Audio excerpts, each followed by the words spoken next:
entender um pouquinho mais sobre esse processo da fala, né, as alterações fisiológicas que precisam acontecer para o seu filho começar a verbalizar as primeiras palavras, né, até que venha a explosão da fala ali perto dos 3 anos de idade, né, em média, e por que nesse período a gente usa os sinais como uma forma de ajudar a moldar o comportamento deles, né, de construir essa base emocional mais positiva, justamente porque eles vão conseguir se expressar melhor nesse período em que eles ainda não são capazes de falar, mas a parte cognitiva deles é muito mais avançada, né, que o vocabulário receptivo deles é muito maior do que o reativo. Isso diminui muito as crises de frustração quando eles tentam se comunicar, se expressar, expressar alguma coisa pra gente, né? Então, lá no curso de Introdução à Estimulação, que é um curso que tem disponível lá na plataforma, eu falei muito sobre o desenvolvimento da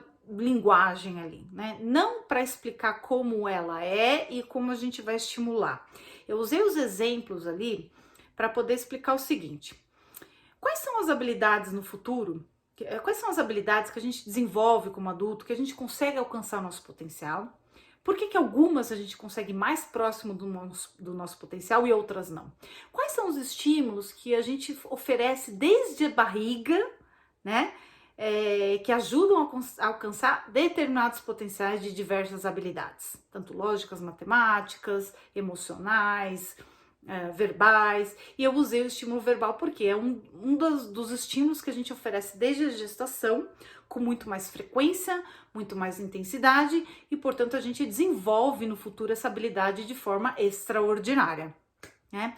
Só que a gente não se dá conta da magnitude da fala, porque a gente é uma habilidade que todos nós temos, né? A maioria de nós, pelo menos, temos, né? Com muito boa qualidade, mas são estímulos que iniciaram desde a gestação. E aí eu faço aquele comparativo: pô, mas por que a gente não consegue desenvolver tal habilidade depois que nasce tão bem quanto a gente poderia desenvolver da fala? Justamente porque a gente deixou de ofertar alguns estímulos desde a barriga. E aí lá naquele curso eu peguei e falei o seguinte para vocês: a futura inteligência verbal do seu filho, as capacidades linguísticas dele no futuro, a qualidade dessas habilidades não depende da idade que o seu filho vai começar a falar, tá? Então tem crianças que o início, todos eles têm como é que fala? Marcos esperados para determinadas idades, né? Mas no geral a gente vai ver que a criança ali por volta dos 3 anos ela tem a explosão da fala, já está se comunicando muito bem, né? Ela fala com o sotaque perfeito, com a estrutura gramatical, enfim, né? E ela a partir dali ela vai lapidar algumas coisas, né? Então, se você recordar, se você assistir esse curso, você vai lembrar que eu falei o seguinte: a qualidade da futura inteligência verbal do seu filho não depende da idade que ele começa a falar. Tem algumas crianças que começam a falar um pouco antes, algumas crianças começam a falar um pouco depois, mas todos eles vão falar depois, né? A não ser que exista alguma condição neurológica ou alguma intercorrência que tenha acontecido ao longo da vida que pode impedi-lo que ele tenha uma comunicação de uma forma normal e natural, né? E aí eu peguei e falei assim: não é a idade em que o seu filho começa a falar, mas são 3 grandes fatores. O primeiro, a quantidade de vocabulário receptivo que a gente ajuda eles a construírem nesse início da vida, antes mesmo deles começarem a falar.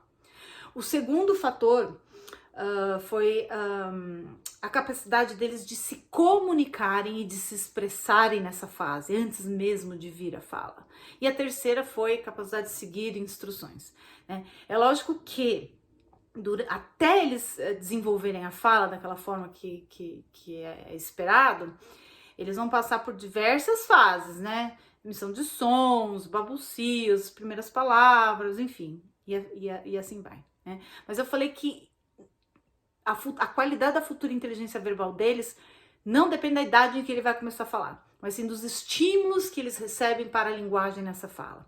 Lógico que se ao longo, no decorrer do desenvolvimento do seu filho, a gente notar que ele não está atingindo aqueles marcos esperados para a idade, vai ser um sinal de alerta para a gente. Não quer dizer que ele vai ter algum problema no futuro, mas a gente vai abrir os olhos, vamos conversar com um especialista, vamos ver se de repente tá tudo bem com a audição, se ele tá recebendo os estímulos corretamente, se a gente podia aprimorar esses estímulos, né? Ou de repente seu filho tá demorando um pouquinho mais para falar, justamente porque ele tem um porta-voz dentro de casa, ele não precisa falar, todo mundo já, ele faz assim, a gente já sabe o que ele quer dizer, faz pro outro lado, já sabe o que ele tá querendo dizer, né? Enfim, então existe todos esses marcos esperados do desenvolvimento da linguagem deles, aquilo que eles não estiverem atingindo, né, é um sinal de alerta para nós. Não quer dizer que existe algum problema ali, mas nos abrem os olhos para uma possibilidade muito maior de outros estímulos que a gente pode prover para eles. Existem lares em que as crianças têm um feedback negativo terrível para começarem a falar. Elas abrem a boca, pai e mãe mandando, fica quieto, para de falar, você tá me atrapalhando, eu tô no telefone, não sei o quê.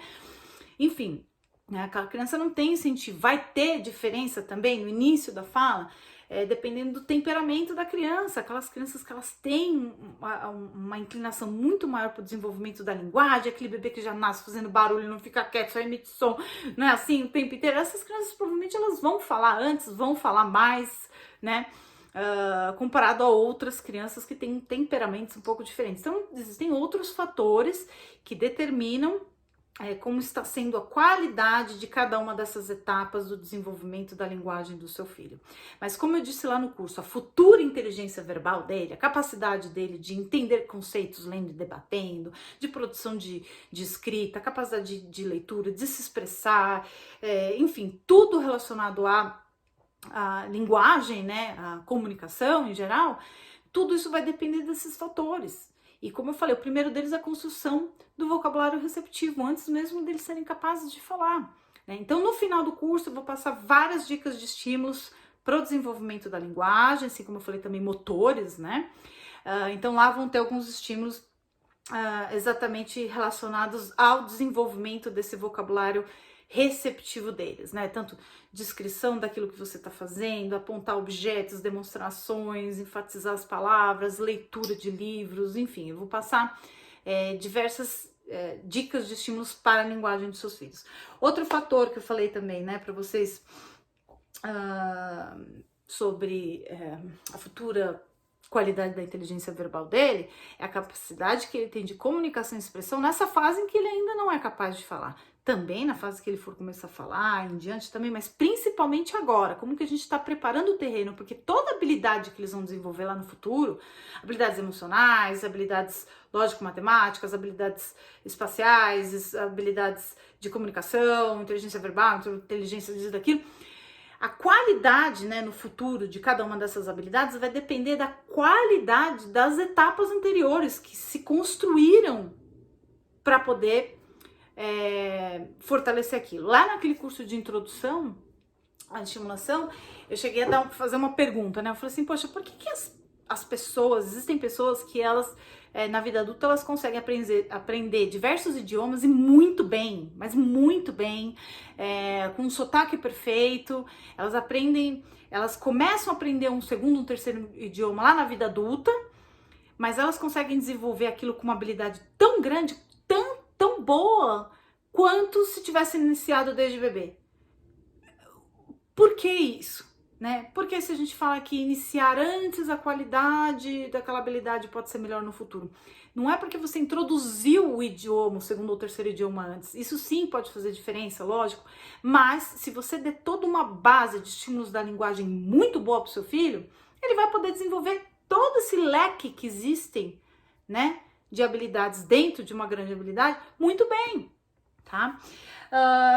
Então, nesse curso a gente vai falar um pouquinho sobre a construção do vocabulário receptivo, que é um dos primeiros grandes fatores que vão determinar a futura qualidade da inteligência verbal deles. O segundo, que é a capacidade de comunicação e expressão deles, que justamente a gente está aprendendo isso aqui, que é a capacidade de se comunicar e se expressar por meio de sinais, enquanto eles podem, né? Enquanto a capacidade vocabulário receptivo deles é muito maior do que o reativo, enquanto eles têm uma coordenação motora grossa muito maior do que a própria fala. E aí a gente vai usar isso para a comunicação. E depois o terceiro, instruções, que são outros estímulos que a gente fornece para a inteligência verbal neles, né? Para a futura qualidade da inteligência verbal, que daí a gente entra mais específico em cursos que a gente vai falar de desenvolvimento de habilidades de inteligências múltiplas, tá? Bom, então acho que é isso. Para nossa primeira aula a gente falou bastante sobre isso, né? A próxima aula a gente vai seguir um pouquinho sobre como que é o uso de sinais de bebês no mundo, falar sobre mitos e preconceitos sobre os sinais, que é uma parte bem interessante também, e os benefícios do uso deles, tá? Então a gente falou um pouquinho sobre a comunicação com os gestos, né? Que os bebês conseguem se comunicar com gestos muito melhor do que com a sua habilidade verbal restrita nesse início de vida, né?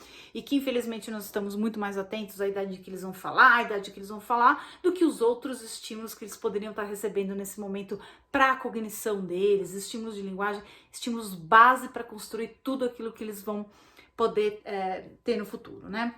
Falamos um pouquinho sobre também como os sinais podem impactar na mudança de comportamento deles, vamos ver o que mais, e que eles entendem muito mais o que podem mostrar, ok?